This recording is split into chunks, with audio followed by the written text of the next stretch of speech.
की श्री भाष्यकार भगवान श्री रामानुजाचार्य स्वामी जी महाराज की, विश्ववंद जगदाचार्य श्री त्रिदंडी स्वामी जी महाराज की। हरि ओम। शांति शांति शांति। श्रीमन नारायण लक्ष्मी नारायण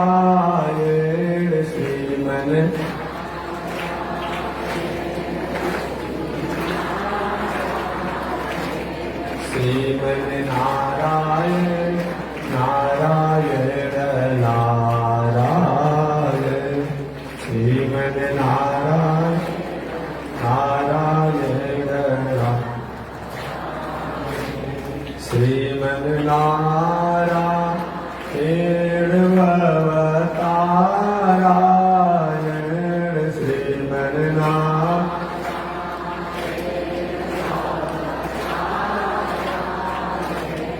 लक्ष्मी नारायण नारायण नारायण लक्ष्मी नारायण नारायण श्रीमन नारायण नारायण नारायण श्रीमन नारायण नारायण। बोलिए श्री लक्ष्मी नारायण भगवान की। अनंताचार्य कृपया वेदांत द्वयपारगम रामकृष्णांग सद्भक्तं विश्वक्सेन मुनिं भजे। काषायं यज्ञसूत्रं शुचिवपुषि तथा चोर्ध्वपुण्ड्रं च बाले। यस्यास्ते दक्षहस्ते कलिकुमतिगिरीन्द्रेन्द्रवज्रं त्रिदण्डम् संसाराग्नि प्रशान्त्यै वृतजलममलं दारुपात्रं पवित्रं श्रीविश्वक्सेन सूरे पदकमलयुगं श्रेयसे संश्रयामि। लक्ष्मीनाथ समारम्भां नाथयामुनमध्यमाम् अस्मदाचार्य पर्यन्तां वन्दे गुरो परम्परा। नारायणाय विद्महे वासुदेवाय धीमहि तन्नो विष्णु प्रचोदयात्। महालक्ष्म्यै च विद्महे विष्णुपत्न्यै च धीमहि तन्नो लक्ष्मी प्रचोदयात् तन्नो लक्ष्मी प्रचोदयात्। परमाराध्य श्री लक्ष्मी नारायण भगवान नित्य वंदनीय पूज्य गुरुदेव श्री त्रिदंडी स्वामी जी महाराज के युगल चरणों में कोटिशः नमन। भगवत भागवत आचार्य कैंकर्य पारायण महानुभाव पावन भूमि पर पावन कथा को आप श्रवण करते आ रहे हैं। पावन कथा प्रसंग अंतर्गत पिछले दिन आपने सूर्यवंश की पावन परंपरा को श्रवण किया कि सूर्यवंश में कौन कौन प्रतापी राजा हुए और सूर्यवंश में प्रतापी राजा के वंशज दशरथ जी महाराज के पुत्र भगवान श्री राम की आह्लादनी शक्ति सीता जी, जिनके पिता विदेह मिथिलापति जनक के नामों से जाने जाते हैं, उनके भी आपने चरित्रों को श्रवण किया। आज संक्षिप्त में हम लोग चंद्रवंश जानेंगे। विस्तार से तो चंद्रवंश की कथा ही है, लेकिन संक्षिप्त में चंद्रवंश में कौन कौन प्रतापी राजा हुए और भगवान श्री कृष्ण इस धराधाम पर कैसे आए चंद्रवंश में, इनको बहुत संक्षिप्त कथा कहा करके तब चंद्रवंश की वंश परंपरा में और कौन कौन संत महात्मा ऋषि हुए ये कथा को श्रवण करेंगे। तो चलिए पहले 1 मिनट में वंश परंपरा सुना देता हूं चंद्रवंश का, यानी भगवान श्री कृष्ण की वंश परंपरा। भगवान श्रीमन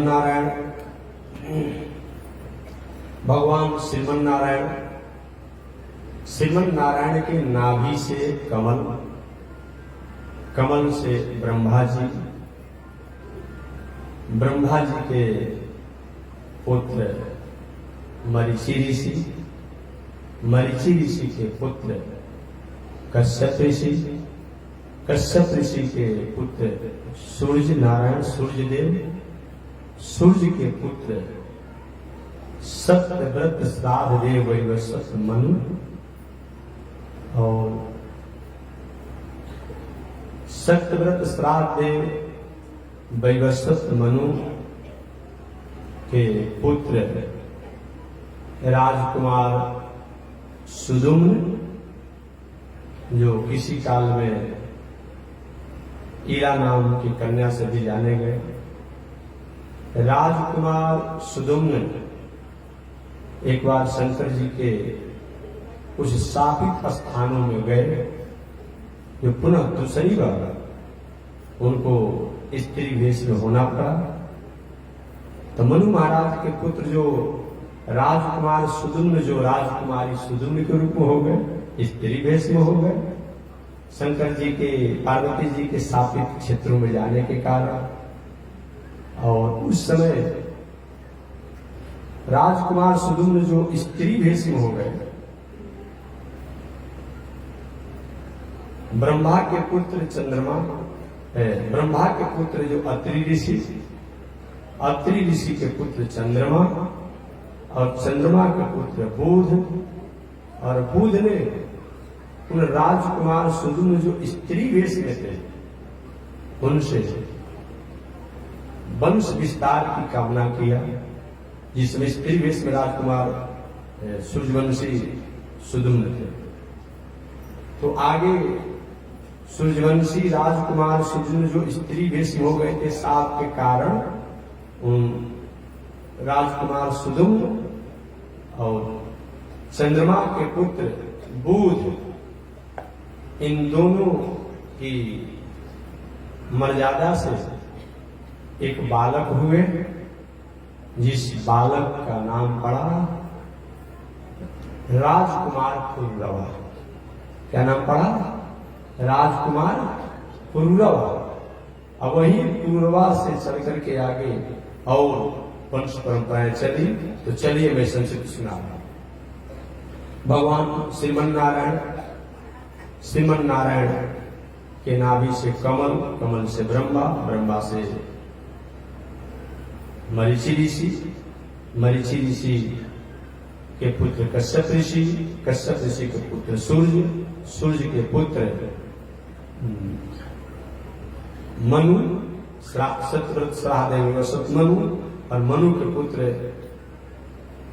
कुमारी रूप में सुदुम्न, स्त्री रूप में सुदुम्न, और इधर अत्रि मुनि के पुत्र, अत्रि ऋषि के पुत्र चंद्रमा, चंद्रमा के पुत्र बुध, और कुमारी सुदुम्न से बुध हुए, पुरुरवा हुए, और पुरुरवा के वंश में आगे चल करके, बहुत आगे चलने के बाद, पुरुरवा से बहुत आगे चलने के बाद एक यशस्वी राजा हुए, जिनका नाम राजा नहुस था।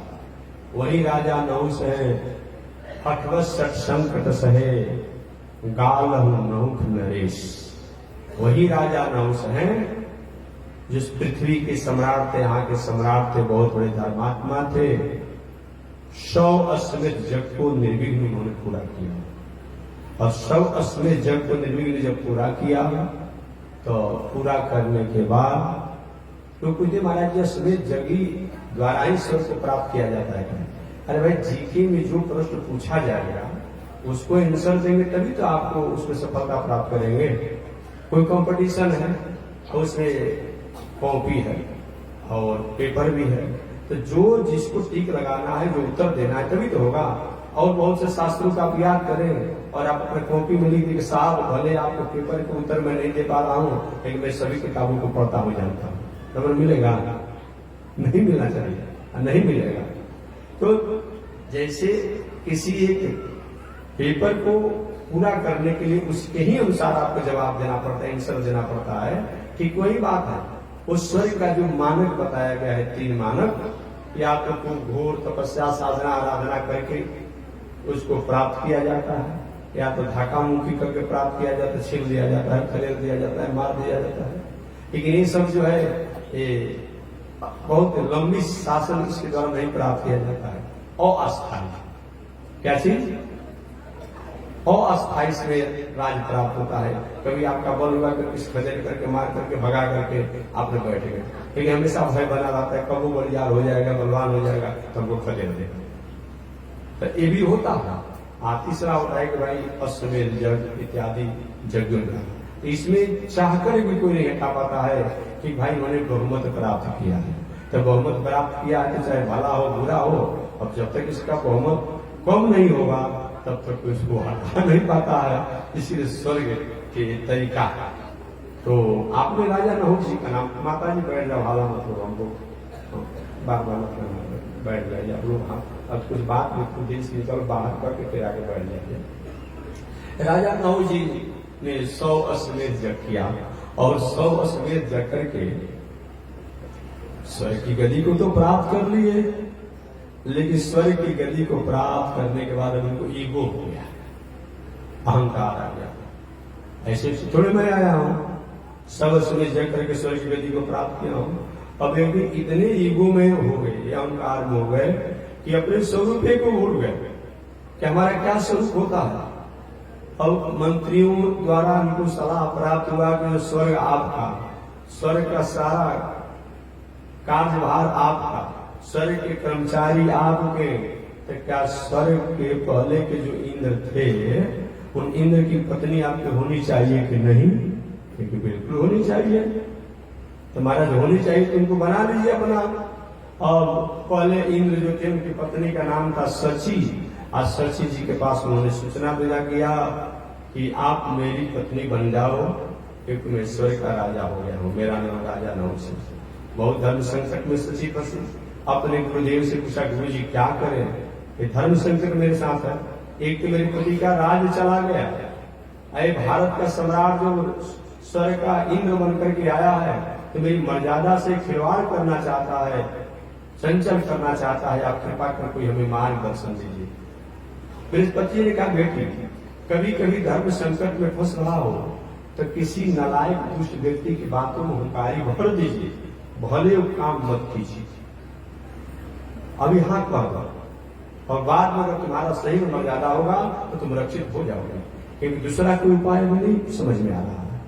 सच ने कहा, ठीक है मैं आपकी पत्नी तो बनूंगी, लेकिन एक मेरा शर्त है, आप ऐसे पालकी और ऐसे कहार लेकर के आइएगा जो आज तक किसी का कहानी का काम नहीं किया हो और उस पालकी पर कोई बैठा नहीं हो। राजा नहुष ने नया पालकी और बनवा तो लिया, लेकिन नए कहार ढूंढने लगा, कोई मिल नहीं रहा था। संयोग से सप्तऋषि लोग ये जो थे, ये सप्तऋषि लोग अचानक सोचे कि चलो मेरा जजमान है पृथ्वी लोक का, तो वहां भी तो भाई इसकी अच्छा बढ़त होगा, चले। ब्राह्मण देवता लोग की एक और भी थोड़ी सी खासियत है, क्योंकि कहना पड़ता है तो ब्राह्मण देवताओं के बारे में भी जो गुरु पुरोहित होते हैं, लेकिन एक बहुत बड़ी खासियत है। खासियत बनकर के दोष में लिया जाता है, ये भी जाने लगे।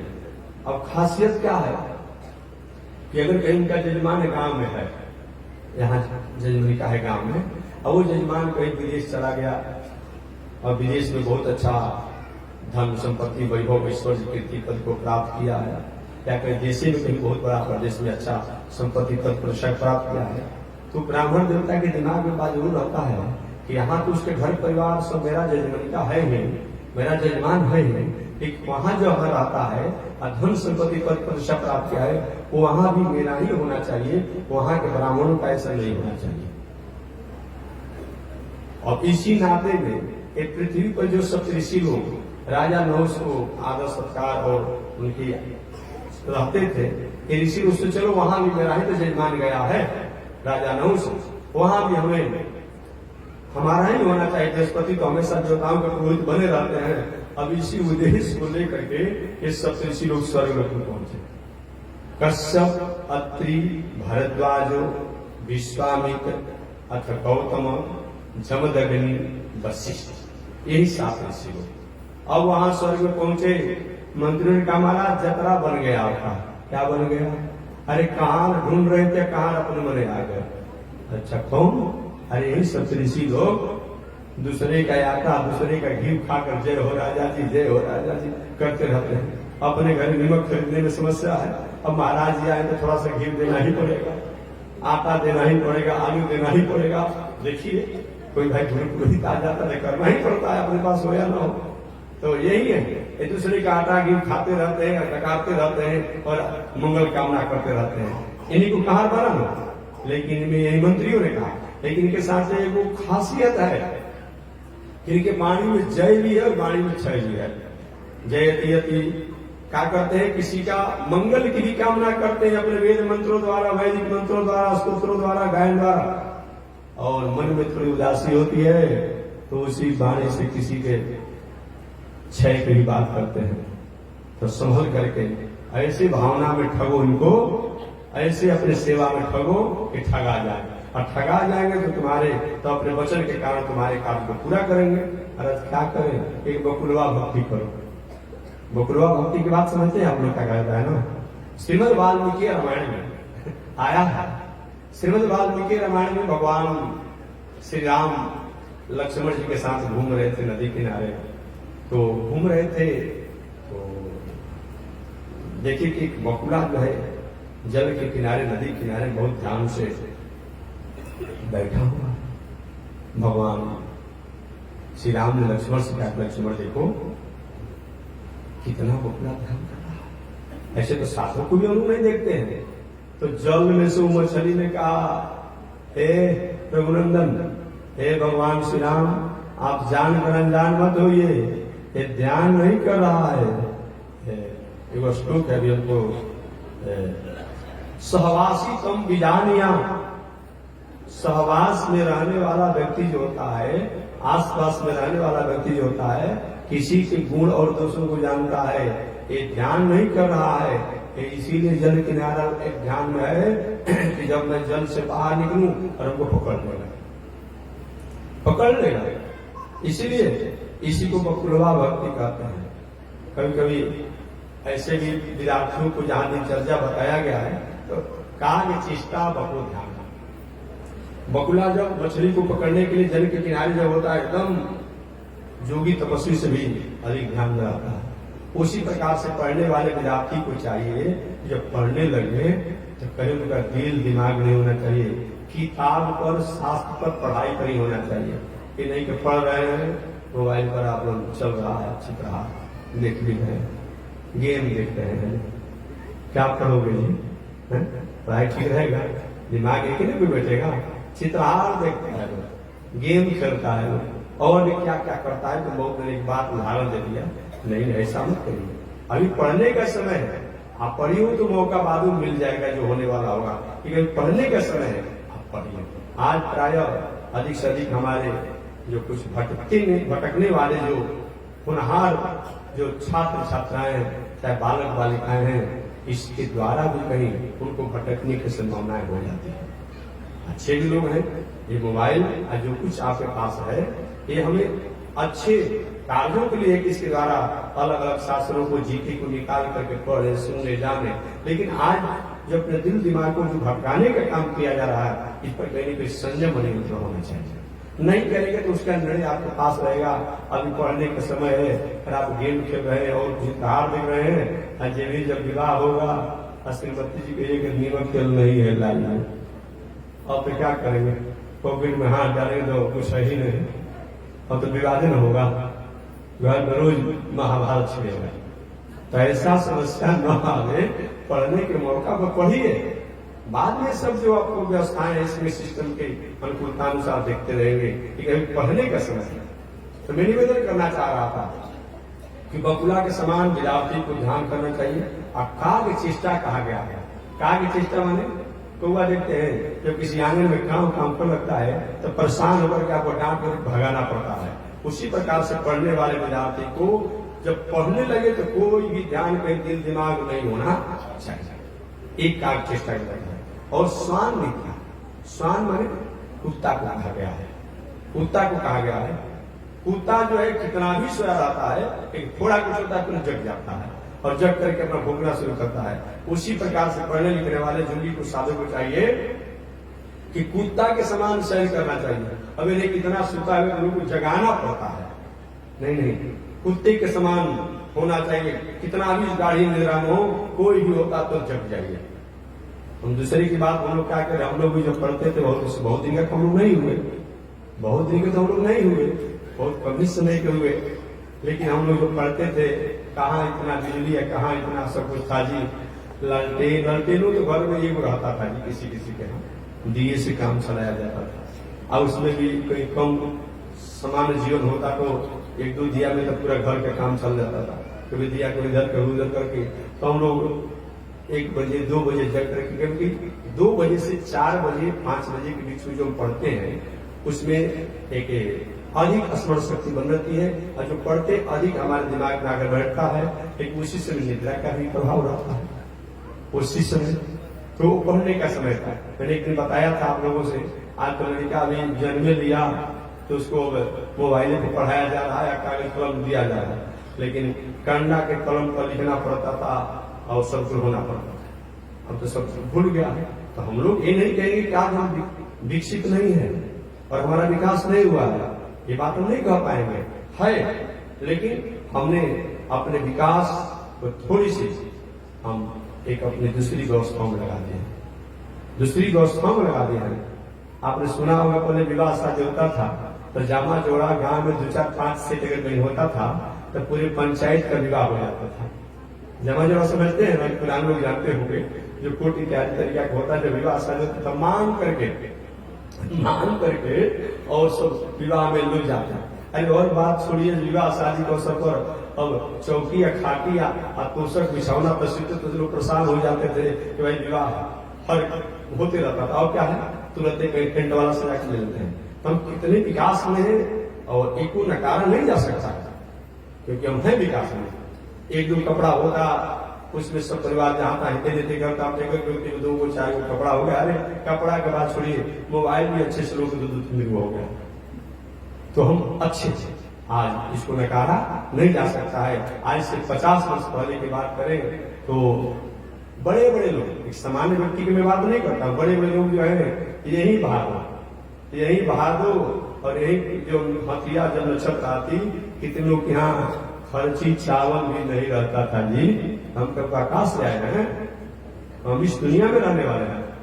खर्ची को पुराने लोग बहुत समझते होंगे, नया लोग तो पता ही नहीं है। तो सरकार द्वारा भी बहुत सुविधाएं मिल रही है। जो खर्ची चावल आटा गेहूं कहते हैं, ये भी की परेशानी होती, कहीं किसी द्वारा मांग करके कर्ज ले करके भाई आपको इसके बदला में 2 देंगे 3 देंगे और उस व्यवस्था किया जाता था। आज तो हम बहुत हैं, इसीलिए हमारी स्थिति में कमी नहीं है। अगर हमारा कहीं कुछ आज बिगड़ा हुआ है तो हमारी नैतिकता बिगड़ी है। कैसा बदल गया संसार, कैसा बदल गया संसार। धर्म भी होगा, कर्म भी होगा, लेकिन कलयुग में सर्व नैतिकता नहीं रहेगी। कैसा बदल गया संसार, कैसा बदल गया संसार। राजा नहुस, चलिए मैं प्रसंग को रहा हूं। राजा नहुस ने उन सप्तऋषियों को आते देखकर एक मंत्रियों ने कहा, महाराज इनमें जय भी है और क्षय भी है। अब इनको ऐसा अपने भावना द्वारा प्रभावित करिए कि आपकी भावना में आकर वचन और वरदान देने के लिए तैयार हो जाए। अब जे भी राजा नहुस पहले जब किसी राज में आते तो नजदीक आने पर, समीप आने पर आदर सत्कार सम्मान करता। अब दूर से देखा कि सप्तऋषि लोग आ रहे हैं, अब सूझ करके प्रणाम किया। कोई व्यक्ति अपनी सीमा से अधिक अगर कहीं परिवर्तन देखें आप, अचानक कोई व्यक्ति अपनी सीमा से अचानक कहीं अधिक परिवर्तन देखे तो समझिए संयम हो जाइए। कुछ न कुछ बात हो सकती है, धोखा हो सकता है। सर अधिक झुकता है तो शिकार तय किया हुआ है, बाण अधिक झुकता है तो धनुष अधिक झुकता है तो बाण निकलने के लिए तैयार है। और चंचल व्यक्ति, नालायक व्यक्ति, दुष्ट स्त्री पुरुष अगर बहुत सहज हो जाए तो सजग हो जाएगी। स्वार्थ के लेकर के या ऐसी सहजता को दिखा रहे हैं, आपको थोड़ी सी उसमें संयम हो जाना चाहिए। राजा ने सूद करके प्रणाम किया। अब तो सब ऋषि हैरान हो गए, कितना इसमें परिवर्तन हो गया, कितना इसमें परिवर्तन हो गया। पहले इसके राज में जाते थे और अभी तो दूरी से प्रणाम कर रहा है। और सब ऋषि लोग बरम द्रोही, बरम द्रोही, बरम द्रोही, बर मांगो, बर मांगो, बर मांगो। और धीरे धीरे अब खड़ा हुआ। अरे महाराज जी आप लोग का दर्शन हो गया, कृपा हो गया, कुछ नहीं चाहिए। नहीं मांग लो जो मांगना। सोचे कि अगर दे देंगे तो जो देवता बृहस्पति का यहाँ जो चलता है वर्चस्व, वो हमेशा के पता गोल हो जाएगा। आप देखिए पूजा कीजिए, पाठ कीजिए, जग कीजिए, दान कीजिए, तीर्थ व्रत कीजिए, खूब खेती व्यापार नौकरी कीजिए, धन संपत्ति कमाइए, लेकिन किसी दूसरे को नीचा दिखाने के लिए कभी आप ही काम मत कीजिए। अब दूसरे को नीचा दिखाने के लिए, कमजोर करने के लिए और कोई काम करेंगे तो ये बात ठीक नहीं।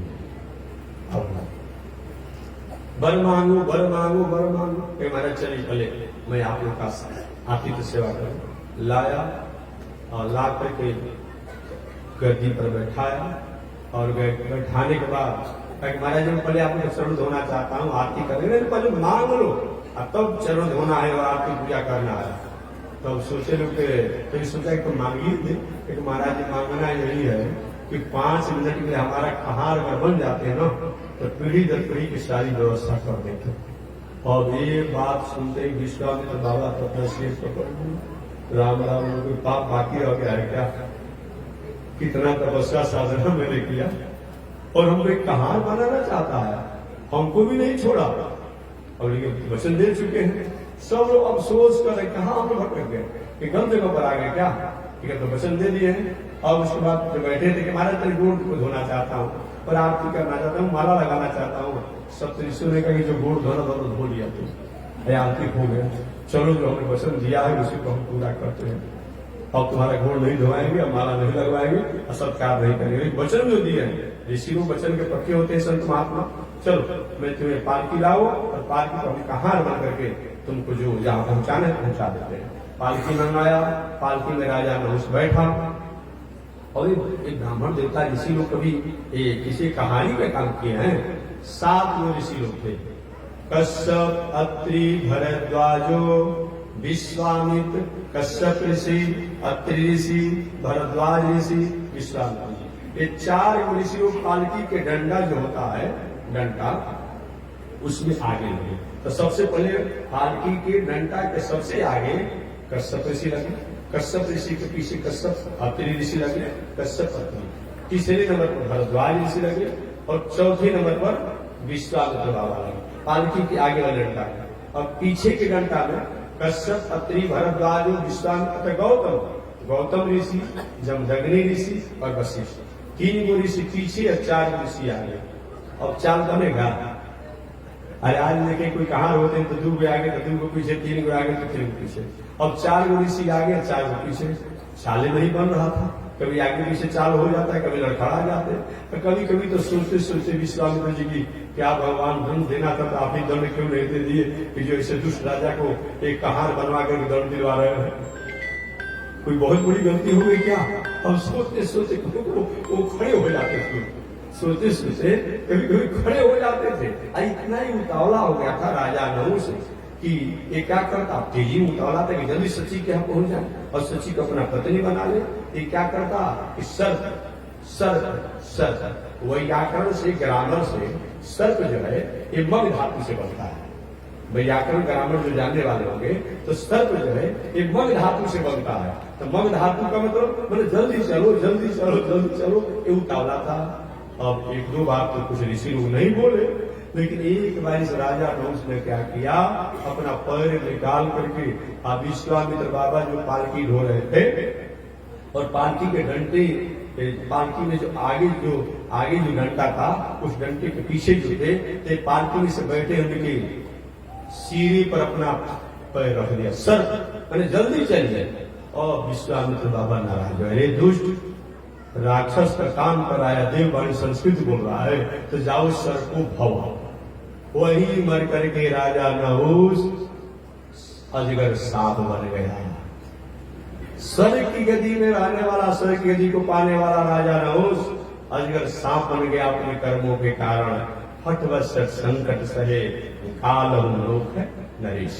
तो चलिए मैं चंद्रवंश भगवान श्री कृष्ण की वंश परंपरा को आज मैं निवेदन कर रहा हूं। मुख कौन राजा में, तो भगवान श्री कृष्ण के वंश परंपरा में भगवान श्रीमन नारायण के नाभि से कमल, कमल से ब्रह्मा, और ब्रह्मा के पुत्र मरीचि ऋषि, उन मरीचि ऋषि के पुत्र कश्यप ऋषि, कश्यप ऋषि के पुत्र सूर्य, और सूर्य के पुत्र मनु, और मनु के पुत्र राजकुमारी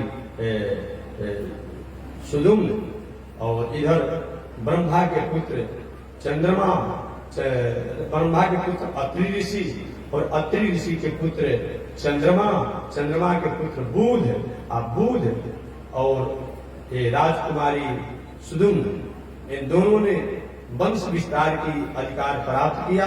उसे एक बालक हुए जो पुरुरवा के नामों से जाने गए, और वही पुरुरवा के वंश परंपरा में आगे चल करके, बहुत आगे चलने के बाद राजा नहुष हुए, और नहुष के पुत्र जजाति, जजाति की पत्नी देवजानी से महाराज जतु हुए। जजाति की पत्नी, प्रथम पत्नी देवजानी से, जो शुक्राचार्य की बेटी थी। क्या थी? शुक्राचार्य की बेटी थी। अब कथा तो विस्तार से बाद में, लेकिन एक प्रश्न का समाधान मैं करूं। अब प्रश्न यहाँ पर होगा कि महाराज जी राजा जजाति जब थे, तो राजा जजाति का विवाह एक ब्राह्मण की पुत्री ये शुक्राचार्य की बेटी से के हुआ? ऐसा क्या कोई बल नहीं मिल रहा था? लेकिन कभी भी शास्त्रों में, ग्रंथों में अगर ऐसी कई कथाओं को आपने पढ़ा है। एक बार मैं था उत्तर प्रदेश में, तो पढ़ी लिखी बालिका की दूसरे द्वारा चिट्ठी विदा कराया लिख करके, तो स्वामी जी तक पहले भी तो अंतर जातीय विवाह होते थे। आप लोग इसमें अंतर जातीय विवाह का जो कहने का अच्छा नहीं है, लेकिन पहले भी तो अंतर जातीय विवाह होते थे। इसीलिए बहुत से ऐसे उन्होंने उदाहरण दिया। तो मैंने निवेदन किया कि देखिए, अगर कहीं जैसे कल या परसों ही मैंने बताया था, अभी आगे कथा भी आएगी, कि विश्वामित्र जी की जो बहन है, कौन?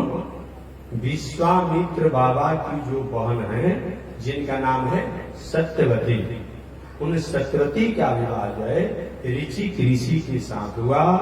वही ऋचिक ऋषि हैं जो हमारे परशुराम जी के दादा लगते हैं। एक तरह से समझा जाए तो विश्वामित्र बाबा भी उनके नाता जोड़ने में उनको गड़बड़ हो जाता है। मैंने विश्वामित्र की बहन जो है, विश्वामित्र की बहन जो है वो ऋचिक ऋषि की पत्नी है, और ऋचिक ऋषि जो है एक परशुराम जी के दादा है। अब जोड़ने के विश्वामित्र जी क्या लगेंगे? ऐसा हुआ है, ऐसा बहुत जगह हुआ है। तो मैं निवेदन करना, कभी भी ऐसी कोई बात अगर कथा आपको पढ़ने की आती हो, तो वहां पर क्या होता है? एक प्रतिज्ञा, एक शर्त विवाह होता है। तो प्रतिज्ञा और शर्त विवाह में जो प्रतिज्ञाएं होती है, जो शर्त होता है, उस शर्त को जो पूरा करेगा, देवता पूरा करे, ऋषि पूरा करे, ब्राह्मण पूरा करे, क्षत्रिय पूरा करे, राक्षस पूरा करे, दैत्य पूरा करे, उनके साथ वैसा काम होगा। यदि किंचित ऐसी कोई है, लेकिन वो शर्त विवाह जो है, प्रतिज्ञा विवाह जो उसी व्यक्ति तक लागू होगा और किसी के साथ लागू नहीं होगा। अब वो हमेशा वंश परंपरा में हुआ और परंपरा नहीं चलेगी, वो उसी समय उसी व्यक्ति के लिए और उसी के साथ लागू होता है। तो यहाँ पर होता है कि राजा जजाति जो पूर्वा के वंश में नहुष हुए, नहुष के पुत्र जजाति हुए, तो जजाति में आखिर शुक्राचार्य जो दैत्यों के पुरोहित हैं, उन शुक्राचार्य ब्राह्मण की बेटी से क्यों विवाह किए, इसके बारे में यहां तो नहीं है, लेकिन मैं महाभारत का संकेत कर दूं और तब आगे बढ़ जाऊंगा। ऐसा क्यों हुआ कि शुक्राचार्य की पुत्री देवजानी जो राजा जजाति राजा से विवाह किया, ऐसा क्यों हुआ अंतरजातीय विवाह? इसमें एक कारण है, आपने जाना होगा शुक्राचार्य जी देवताओं के पुरोहित हैं और शुक्राचार्य राक्षसों के पुरोहित हैं, और देवताओं के पुरोहित का नाम क्या है? बृहस्पति। समय घड़ी देखती इसीलिए जल्दी करने में थोड़ा आगे पीछे हो जाता है। तो देवताओं के पुरोहित का क्या नाम है? बृहस्पति जी। हजारों की संख्या में आप लोग भी कभी कभी बोला कीजिए, ओंकारी भरा कीजिए। देवताओं की पुरोहित का नाम क्या है? बृहस्पति जी। और दैत्यों के पुरोहित का नाम क्या है? शुक्राचार्य जी। आप समझे कि शुक्राचार्य जी के पास वो विद्या है जो अमृत पी करके देवता लोग अमर प्राप्त किए हैं, वो शुक्राचार्य अपनी संजीवनी विद्या आयुर्वेद विद्या के द्वारा जानते हैं। इसलिए शुक्राचार्य जी उस विद्या को जानते हैं, वो बृहस्पति जी भी नहीं जानते हैं, देवराज इंद्र भी नहीं जानते थे, बाद में तो जान गए, जानते थे। वो शक्ति उनके पास थी कि मरे हुए लोगों को भी जलाने की विद्या उनके पास, और उनके पास आयुर्वेद की ज्ञान था। बृहस्पति जी, एक बार देवताओं ने बृहस्पति जी से आग्रह किया कि महाराज हम लोग अमृत तो पान कर लिए हैं, मरेंगे नहीं, लेकिन एक विद्या भी हमें चाहिए जो शुक्राचार्य के पास है। शुक्राचार्य थोड़े हम देवताओं को बताएंगे महाराज कोई उपाय किया जाए, तो क्या किया जाए? वही बृहस्पति जी के पुत्र जो कच्छ है, बृहस्पति जी के पुत्र का नाम क्या है? कच्छ। वो कच्छ को हुआ कि भाई गुरुकुल में कोई जा सकता है पढ़ने के लिए, तो शुक्राचार्य के गुरुकुल में कच्छ को विदा किया गया पढ़ने के लिए कि पढ़ेंगे, और जाकर के कोई जल्दी पढ़ाते नहीं थे किसी को। अब शुक्राचार्य के गुरुकुल में देवताओं के पुरोहित बृहस्पति के पुत्र कच्छ भी पढ़ने लगे।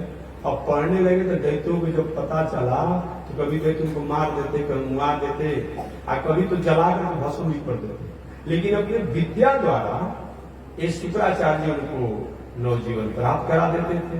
यही घटना चलती रही, लेकिन पढ़ाई को नहीं छोड़े, पढ़ाई को नहीं छोड़े।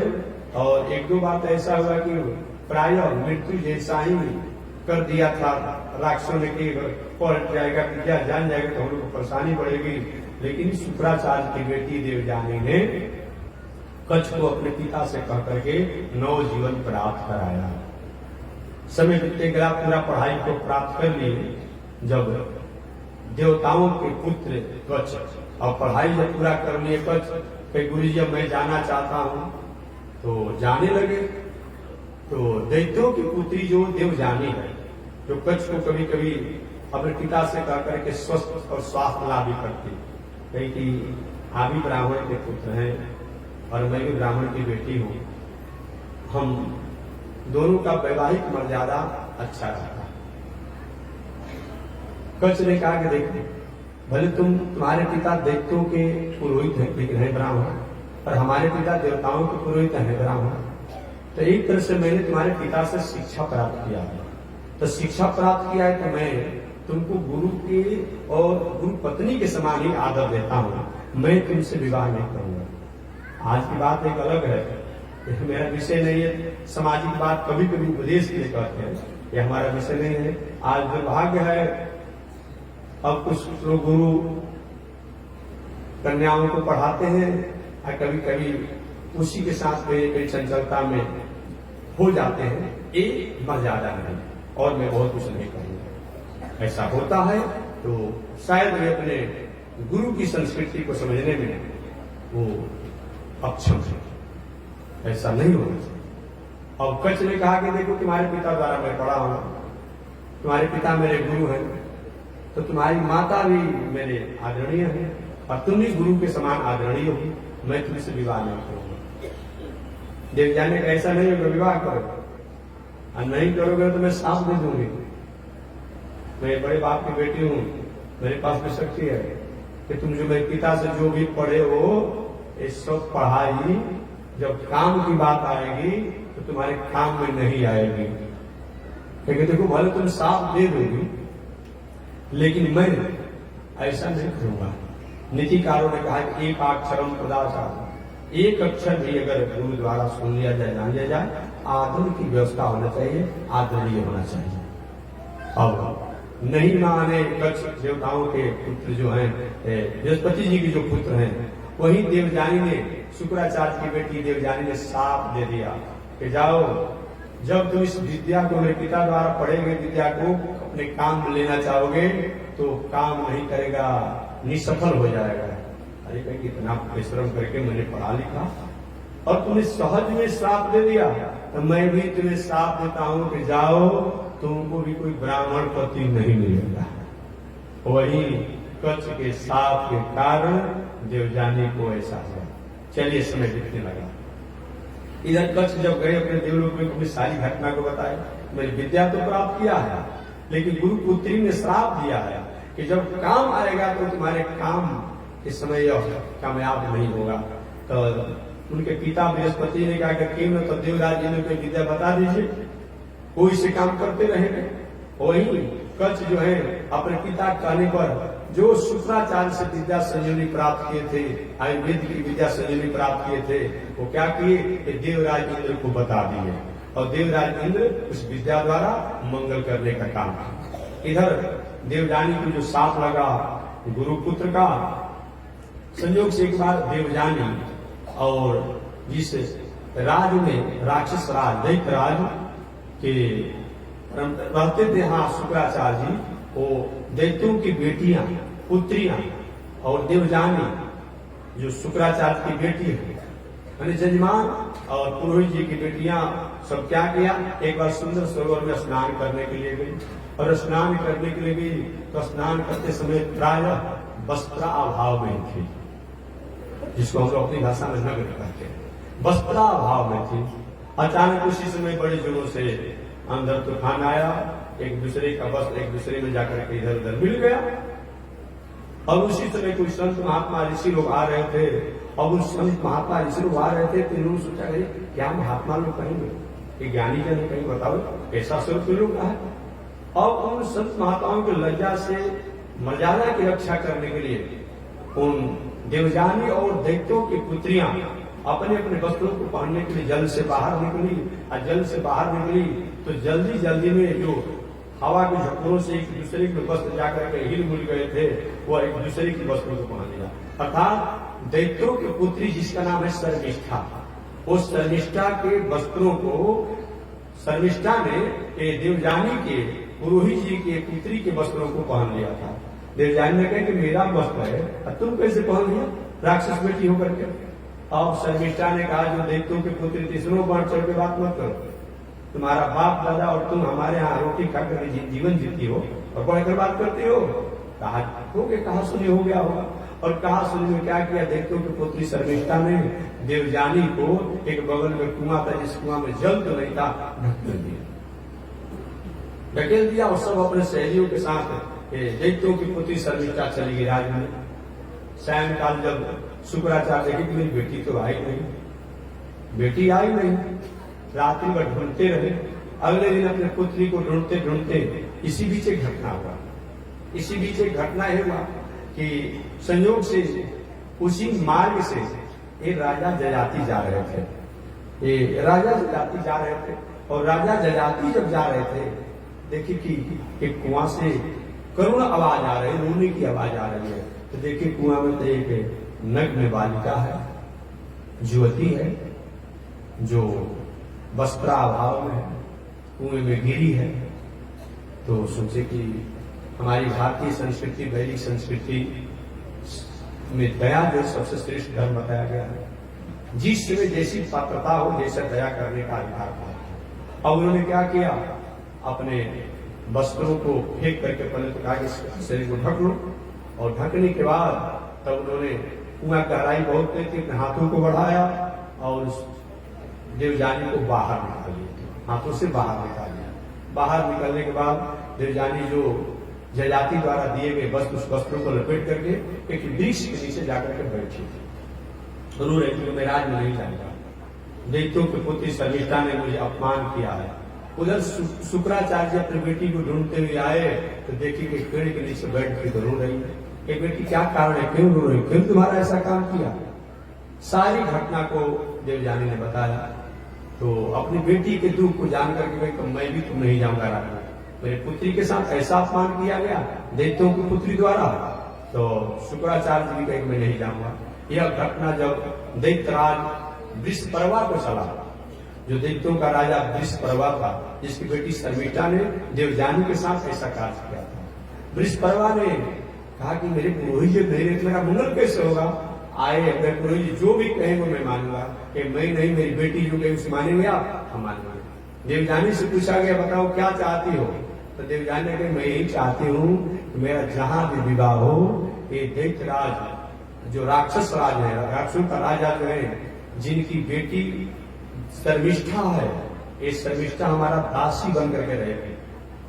जहां मेरा विवाह हुआ तब तो मैं चलूंगा राज में। दैत्यराज वृषपर्वा मान गए। आगे देवजानी ने कहा कि एक बार जिसने मेरे हाथों को पकड़ लिया, अब मैं दूसरे से अपने हाथों को बंधन में नहीं डालना चाहती हूँ। ऐसे भी देवताओं के पुरोहित कक्ष द्वारा मुझे साफ भी लगा हुआ है। वही देवजानी ने कहा कि जब मेरा हाथ मुझे जाति राजा ने पकड़ करके और मेरी मर्यादा को रक्षा किया है तो मैं दूसरे को हाथ नहीं पकड़ूंगा। वही कारण है कि शुक्राचार्य ने अपनी बेटी देवजानी का विवाह उन राजा जयाति के साथ कर दिया। ये भागवत में भी नहीं है, लेकिन मैं अन्य शास्त्रों द्वारा कथा में आपको जानने के लिए निवेदन किया। तो चलिए मैं पुनः एक बार याद कर रहा हूं जदुवंश यानी चंद्रवंश, भगवान श्री कृष्ण की वंश परंपरा की।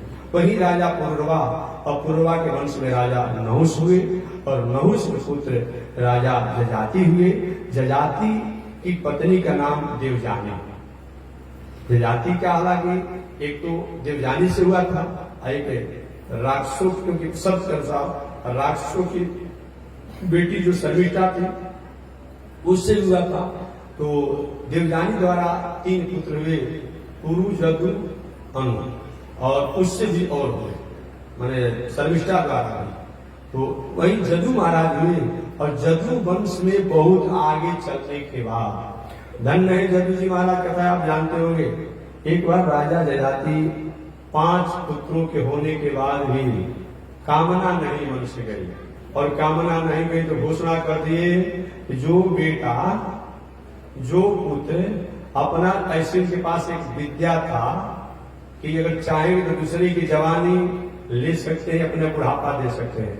कैसे आज दूसरे का आंख दूसरे को दे दिया जाता है, दूसरे के किडनी दूसरे को दे दिया जाता है, दूसरे के लीवर दूसरे को, बहुत कुछ समूह को दे दिया जाता है। तो राजा जजाति के पास ऐसी एक विद्या थी, वो चाहे तो दूसरे की जवानी को लेकर अपना बुढ़ापा दे सकते हैं।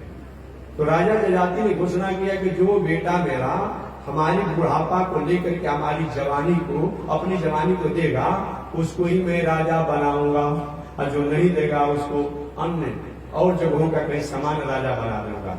एक मुख्य राजगद्दी पर उन्हीं को बैठाऊंगा जो अपना जवानी हमको दे देगा। 3 पुत्रों 4 पुत्रों तो नकार दिया।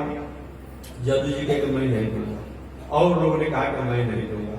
जदू जी ने कहा कि पिताजी मेरी जवानी को लेकर के और पूजा पाठ धर्म कर्म करे तो मैं दे सकता हूँ, क्योंकि मेरी जवानी को लेकर के मेरी माता के साथ भोग करेंगे, इसके लिए मैं जवानी नहीं दूंगा, चाहे राज हमें मिले या न मिले। धन्य है जदू जी महाराज जो कि राज को ठुकरा दिया, लेकिन मर्यादा संस्कृति से कभी समझौता उन्होंने नहीं किया। इसीलिए जदुश्च धर्म से धन्य है राजा जदु जो धर्म के पालन करने के लिए यह कार्य किया। बाकी कुरु नाम के पुत्र जो थे वो जाति के, उन्होंने अपनी जवानी को दिया और बाद में चल करके वो राजा भी बने। इसीलिए जदुवंश जो है क्या है, ये मुकुटधारी राजा उस समय नहीं हुआ। जो मुकुट जैसे राजा, तो राजा के भाई भी राजकुमारी कहलाता है, परिवार भी कहलाता है, लेकिन मुकुटधारी नहीं हो पाया, ये बात जानना चाहिए। बाकी तो कुल खानदान जात पात समान में कोई कमी नहीं, क्योंकि मुकुटधारी राजा नहीं कि बहुत से राजा जो समान किया कर उनको चदरा उड़ाए, सिंहासन बैठाए, मुकुट लगाकर सब खरीद, ये नहीं हुआ। लेकिन जदू जी भी कुल खानदान परिवार में कोई कम नहीं रहे पूर्व से। धन्य है जदू जी। वही जदुवंश में आगे चल करके एक देवगिरी नाम के राजा हुए और देवगिरी या इनका नाम दूसरा देवगढ़ था। देवगिरी राजा की 2 पत्नियां थी, जिसमें प्रथम पत्नी से सूरसेन नाम के पुत्र हुए और दूसरी पत्नी से अर्जन्य और पर्जन्य हुए। सूरसेन के वसुदेव इत्यादि पुत्र हुए और अर्जन्य पर्जन्य से नंद बाबा हुए। कभी कभी लोगों को समझ में नहीं आता है। एक व्यक्ति ने हमसे पूछा था कि महाराज जी वसुदेव जी से नंद बाबा के क्या संबंध था। एक तरह से नंद बाबा के परिवार गोतिया के लोग थे, पड़ोसी ही थे। एक भाई से वसुदेव जी और एक भाई से नंद बाबा, अर्जन पर्जन सब थे। ऐसे अर्जन पर्जन से नंद बाबा इत्यादि 9 भाई हुए। श्री वसुदेव जी की पत्नी देवकी के गर्भ से भगवान श्री कृष्ण का जन्म हुआ और श्री वसुदेव जी की पत्नी दूसरी जो थी रोहिणी, जो कि नंद बाबा के यहाँ रहती थी, उन नंद बाबा के यहाँ रहने वाले रोहिणी से हमारे बलराम जी का जन्म हुआ। तो बोलिए भगवान श्री कृष्ण और बलराम जी महाराज की। इस प्रकार भगवान श्री कृष्ण और बलराम जी का लालन पालन नंद बाबा क्या हुआ। इस संक्षिप्त में मैंने भगवान श्री कृष्ण की वंश परंपरा को बताया। आगे कल मैं पुनः निवेदन करूंगा चंद्रवंश में, भगवान श्री कृष्ण के वंश में धन्य है राजा पुरुरवा, जो राजा पुरुरवा के द्वारा आगे चल करके ये भगवान श्री कृष्ण के वंश परंपरा में बड़े बड़े प्रतापी लोग हुए। उन प्रतापियों में हमारे उसी चंद्रवंश में आगे चल करके परशुराम जी महाराज का भी नाम आता है, जो कल मैं विस्तार से कथा बताऊंगा। और इसी वंश परंपरा में और भी बड़े बड़े लोग हुए, जो सहस्त्रार्जुन जिनको कार्तिक जी कहते हैं, जो हरिभो वंश कहता है। इसी वंश परंपरा में आगे चल करके राजा भरत हुए और इन्हीं वंश परंपरा में आगे चलकर राजा रंतीदेव हुए। इन्हीं वंश परंपरा में और भी बड़े बड़े राजा प्रतापी हुए, जिनकी कथा अगले दिन में निवेदन करूंगा। आज इसी के साथ वाणी को विराम। धन्य है चंद्रवंश और धन्य है चंद्रवंश में उज्ज्वल यशस्वी राजा पुरुरवा। तो पुरुरवा के बाद आगे वंश परंपरा में कैसे कैसे कौन लोग हुए, इसी कथा अगले दिन होगी। आज इसी के साथ वाणी श्रीमन नारायण लक्ष्मी, श्रीमन नारायण नारायण श्रीमन नारायण जगमुरायण, श्रीमन नारायण लक्ष्मी नारायण नारायण नारायण, लक्ष्मी नारायण नारायण नारायण। बोलिए श्री लक्ष्मी नारायण भगवान की। विश्व जगदाचार्य श्री त्रिदंडी स्वामी जी महाराज की। हरिओम। शांति शांति शांति।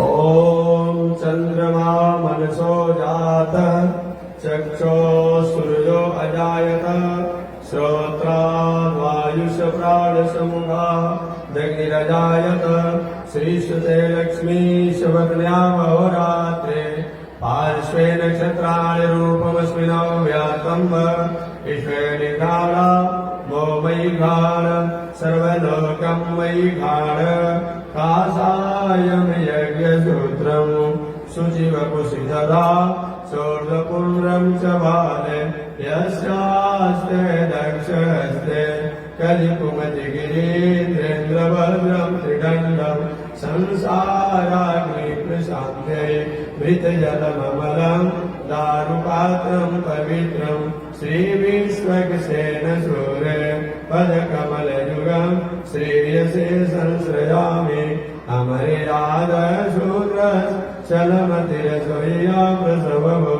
हितगिनो दुर्मानि स्मर परवशो वञ्चन पर, निशंसा पापेश कथमामितो दुःखजलदे, प्रपादादो क्रीडस् तव परिचरेयं शरणयो।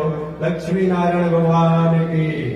विश्व जगदाचार्य श्री तिरंडी स्वामी महाराज की, वामनाश्रम सिद्धाश्रम चरित्रवन वत्सल विहार वाराधाम की, जगत जननी जगदम्बा श्री महालक्ष्मी माता की। हरि ओम। शांति शांति शांति।